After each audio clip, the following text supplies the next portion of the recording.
This is He Knows His Sport, bringing you that heat and fire. Woo, woo. Shout outs to Fred and Barbershop's Conversations, man. I got to give that dude credit.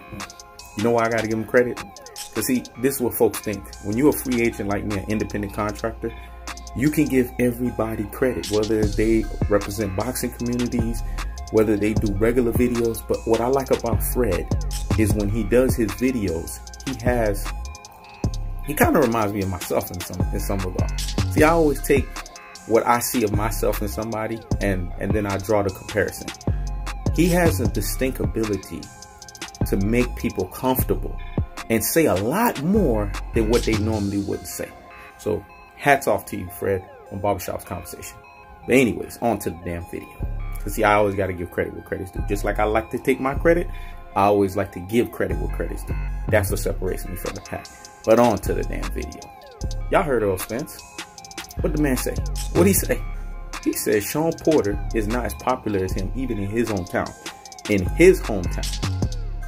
If y'all listen to that interview, when Errol the True Spence was standing next to Shawn Porter, which you guys see the size differential, you guys see how much more bigger, and I explained that in the previous video, that Errol Spence is as opposed to Shawn Constipated Porter.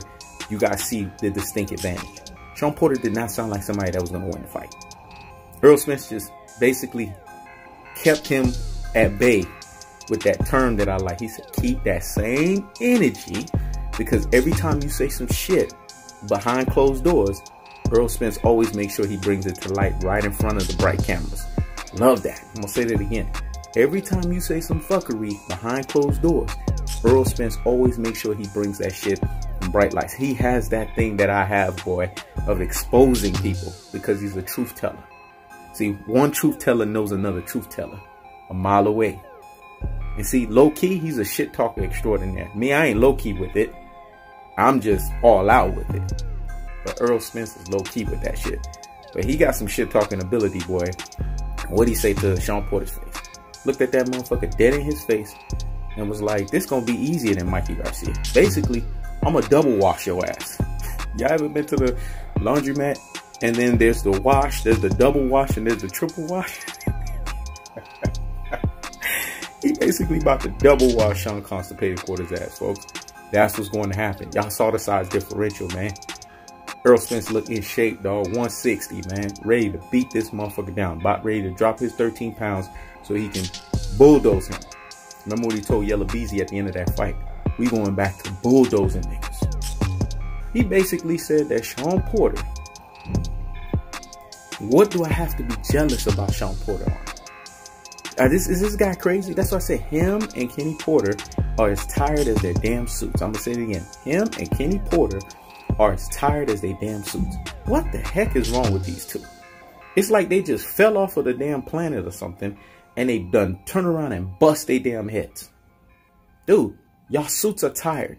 They look like reject ghetto iterations of these tropical fruit color versions of church suits. That's what they look like. I'm sorry, man. That's what they look like. I would not be tailored by those guys.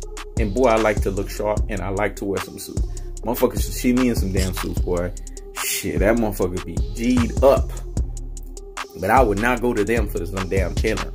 Hell to the Dax, no. Because I watched the way they dress and they look like shit. Motherfuckers from the 70s look better than them. And I'm just keeping it a buck here. So, ain't no buying no suits from them.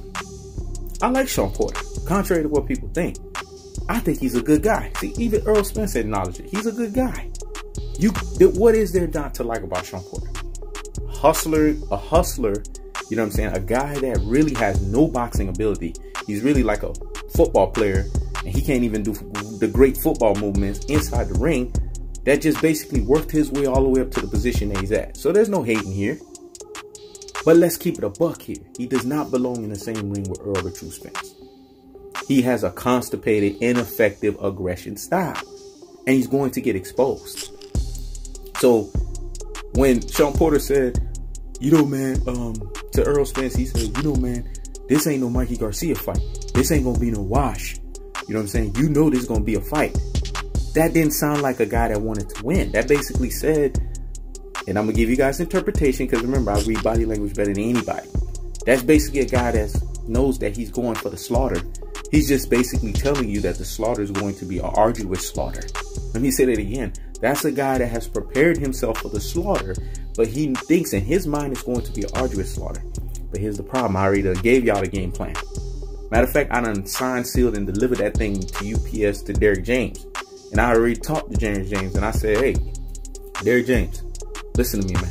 Here's the game plan on Shawn Porter. Derrick James was on the other line. Derrick James said, what's up? He knows the sport. Talk to me. And I said, listen, Derrick James, here's what you got to do. All you got to do is, if that motherfucker come up in there, right, and he tries to do the headbutts, inverted headbutts, then what you got to do is you basically got to punch down on his damn head and let his ass know, no inverted headbutts here. And basically, what you got to do is lean on his body. Hold his ass down and lean on his body. Because see, what people don't understand is that take wind out of him. Then Derrick James turned around. Derrick James was like, hold on, he knows the sport. So basically, just do that. I was like, yeah, that's all you got to do. Derrick James said, guess what? He knows the sport. We already got that game plan. So that's what I'm talking about. I know you got a basketball mind. So then Derrick James turned around and said, so what's the other one? And then I turned around and said, Derrick James, listen, man, all you got to do, if that motherfucker think he can box, then just have Errol the Truth Spence cut the damn ring off, use lateral movement, his superior legs, you know what I'm saying? Zigzag him, basically do what Bane did to Batman when he broke that damn back. Go fucking east and west on his ass, and then work that fucking body and chop his head off. Derrick James said, hey man, I'm glad you mentioned that, because that was exactly what the 2 game plans was. Guess what? We bringing back the world-renowned strength and training coach. Did cats not understand that on the Fred Barbershop Conversation interview, Errol the Truth Spence, they didn't even do no sit-ups. He didn't do no ab work. He didn't even do no strength and conditioning. Look how he washed Mikey Garcia. And then Derrick James turned around and said, so imagine an Errol the Truth Spence that does strength and conditioning.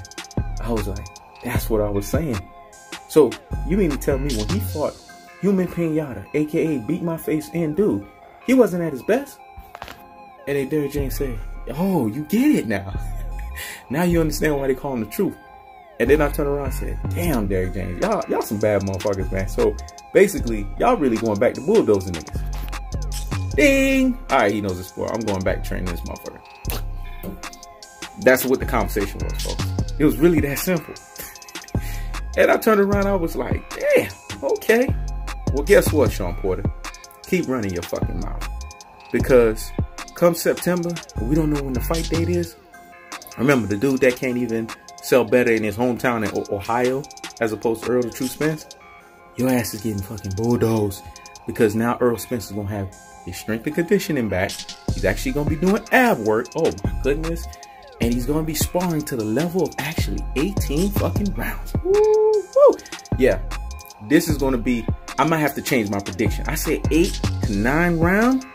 Ooh, I might have to go down to 5 to 7. This is going to be some barbecue. You know, like Shaq say, barbecue chicken? That's what that's going to be. This is He Knows the Sport. Checking out.